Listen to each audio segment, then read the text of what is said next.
Title: The Bloodlight Beacon. 7 Rules for When the Sky Turns Red. I was 11 the first time I saw the sky bleed. Not like a sunset. Not like the dusty pinks and oranges people post on Instagram with hashtags like #NoFilter. No, this was different. This was alive. It started with a low hum that rattled the windows, followed by an eerie stillness that swallowed every other sound. Birds froze mid-flight. Cars stalled. Phones died. Then came the bloodlight, a pulsing, deep crimson glow that poured from the clouds like a warning siren across the heavens. People around me stood frozen, mouths slightly open, eyes glazed like they'd forgotten how to think. My grandmother, who'd barely spoken to me since my mom passed, grabbed my wrist with a grip like steel and dragged me under the house. It wasn't a basement, it was a dirt crawl space filled with spiders and the bones of long-dead raccoons. She shoved me into the dark and whispered in my ear, "Don't move. Don't speak. If you listen carefully, the ground will teach you how to survive." She didn't follow me in. When the bloodlight faded an hour later, she was gone. Only her shoes remained on the porch, still warm to the touch. No one remembered the sky turning red. Not the neighbors. Not the police. Not even the TV anchors I watched obsessively for the next 3 weeks. It was like it had never happened. But I remembered. And the ground remembered too. For 15 years, it didn't return. I convinced myself I'd dreamed it. But then, last Thursday, at 3:42 a.m., my phone buzzed with a message from a contact I didn't recognize. "Sky bleeds tonight. You know the rules. Share them or die." Attached was a picture, a street flooded in that same unholy crimson hue. The timestamp said it was taken 10 minutes in the future. And then, the hum began again. I know now what's happening. The Bloodlight Beacon isn't random. It's a purge, a thinning of the veil between us and something else, something older than stars, something that hunts through sound and stillness. And when the sky glows red, we are exposed. We are meat on display. I don't know who wrote the rules first. Maybe my grandmother. Maybe someone before her. But I've added to them, learned the hard way what works and what doesn't. If you're reading this, print these, memorize them, carve them into your skin if you have to.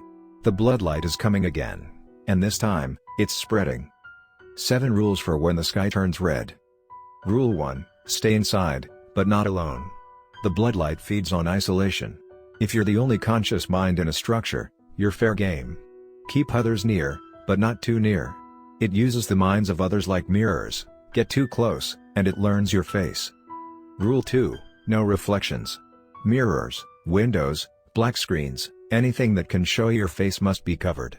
If it sees you through a reflection, it becomes you. You won't know until someone points out your smile never fades and your eyes never blink. Rule 3, do not answer any voice that knows your name. Even if it sounds like your mother. Even if it's a child crying. Even if it whispers a secret only you should know. The bloodlight carries echoes, dead voices made fresh. If you reply, you're inviting it in.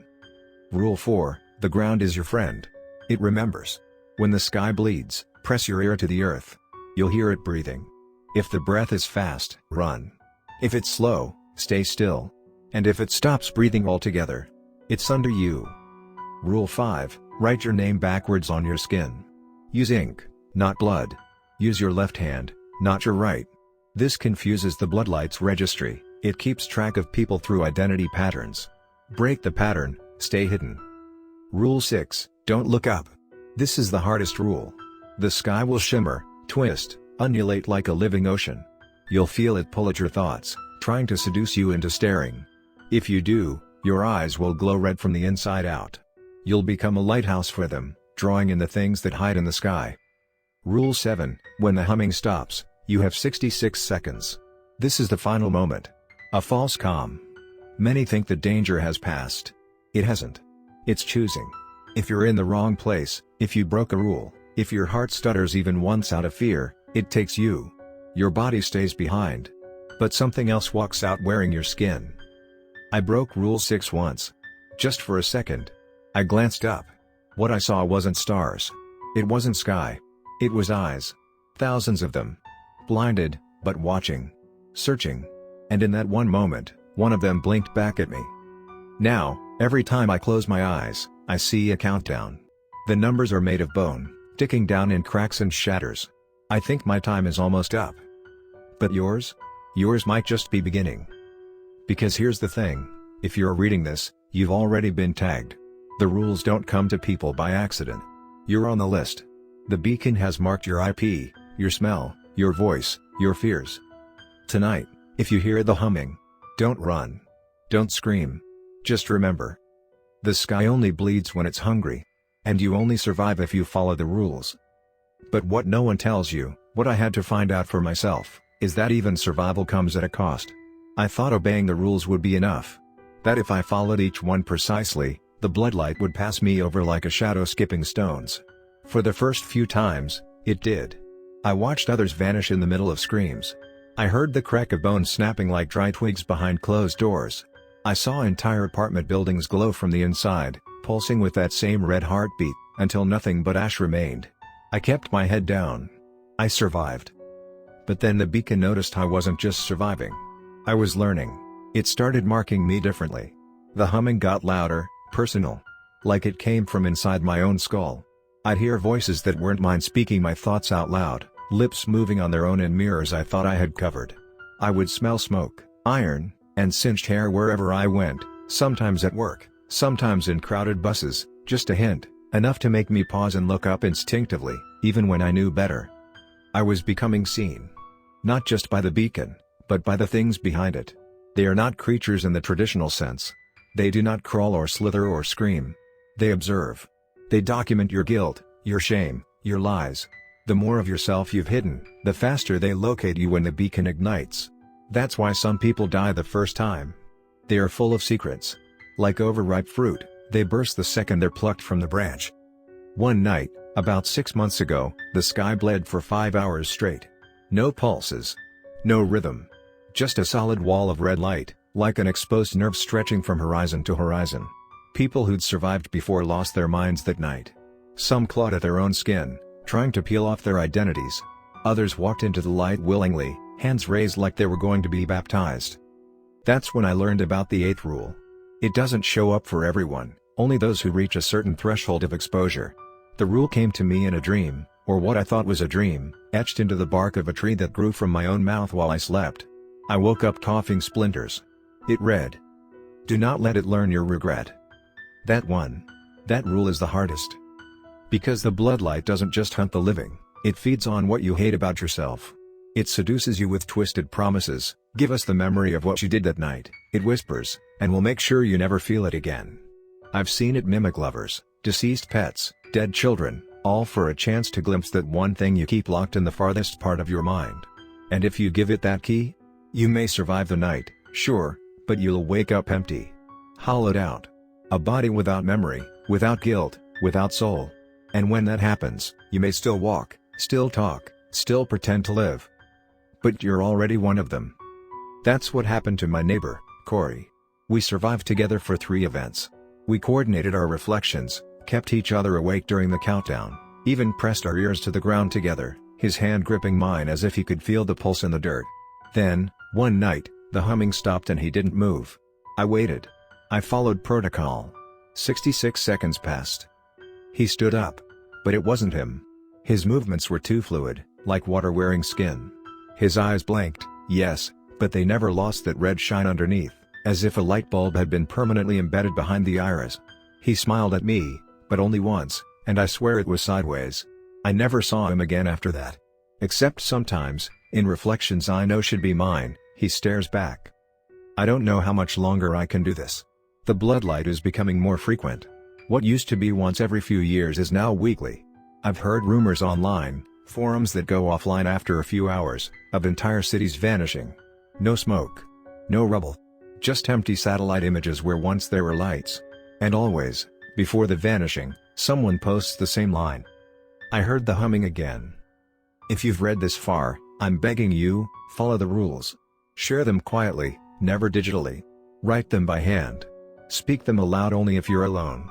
And whatever you do, never break the 8th rule. Your regrets are your last protection. Once they're gone, nothing will come for you. Because you'll already belong to them. Tonight, I saw the first flicker again in the clouds. No stars.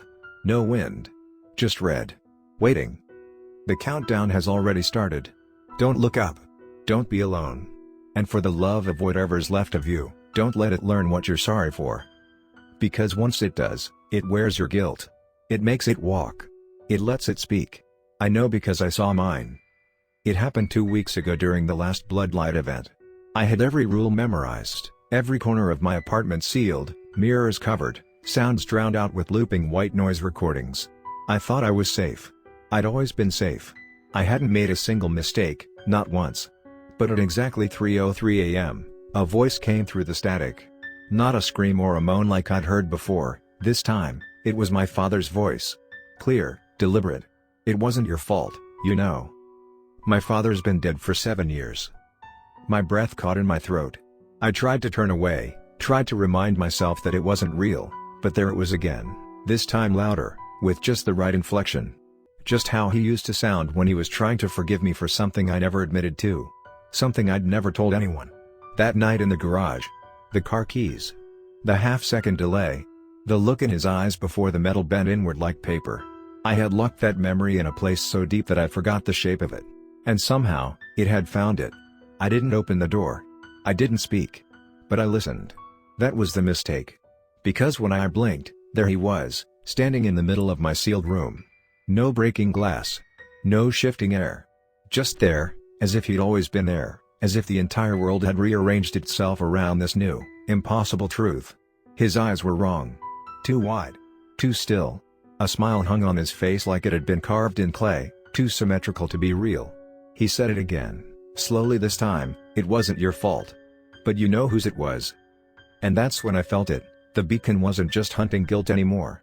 It was weaponizing it. It was using our own memories to force us into choices we didn't understand. It wants us to act. To respond. That's how it takes root. Because the second I whispered back, just one word, "Dad," he vanished. The walls pulsed once, twice. And my apartment shifted. The corners no longer met at 90 degrees. My shadows were cast in 3 directions. Gravity felt like it tilted a fraction of a degree, just enough to make you doubt your own balance. Now, there's an 8th rule I follow without question. But I think there's a 9th too. One that no one survives long enough to pass on. Because I've begun to notice something: everyone who survives too long, who becomes too careful, too precise, eventually disappears not during an event, but between them. Like Leon, the girl from 4B. She was obsessive with the rules, more than anyone. Had timers on every surface, had red blocking blackout curtains, even built a hidden basement chamber she thought was signal-proof. She survived 6 Bloodlight events. Then one night, sky clear, stars out, she was gone. Apartment untouched. Food half-eaten. Shower still running. No screams. No sign of a break-in. Only thing left was her mirror, uncovered. One word etched in the condensation. Reversal. I don't know what it means. But I keep dreaming of it. And every time I wake, my clock has moved. Never by much. Sometimes a few minutes forward, sometimes a few minutes back. But always around 3:03 a.m. There are theories. That the beacon is not of this earth. That it's some kind of intelligence, extra-dimensional, perhaps, mapping the psyche of our species one trauma at a time. Others say it's a test, a cleansing, a ritual we were never supposed to notice. But I think it's something simpler. I think it's a collector. It collects what we try to bury, feeds on it, and builds something with it, something huge, something growing. I think it's building a mirror world out of our worst selves. And every time we break a rule, or speak our guilt, or even think too hard about what we've done, it pulls one more thread through. Stitch by stitch, it's sewing us a reflection that walks, breathes, hungers. And one day, that reflection will step through. And it won't want to go back. So here's what I know now. There are 9 rules. Maybe more. Some of them you won't learn until it's too late. Some only appear once. But above all else, follow these, and hope it's enough. 1. When the sky turns red, close your doors, and seal every crack. Do it in silence. 2. Cover all reflective surfaces. Water counts. So do screens.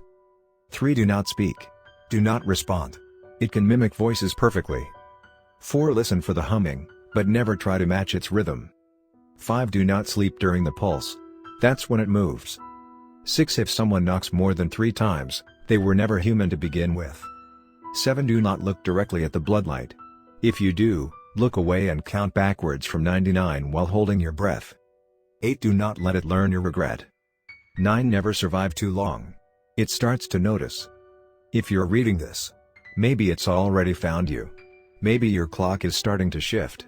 Maybe your regrets have begun to speak in dreams. I'm writing this now not to save you, but to warn you. Because the sky tonight is clear.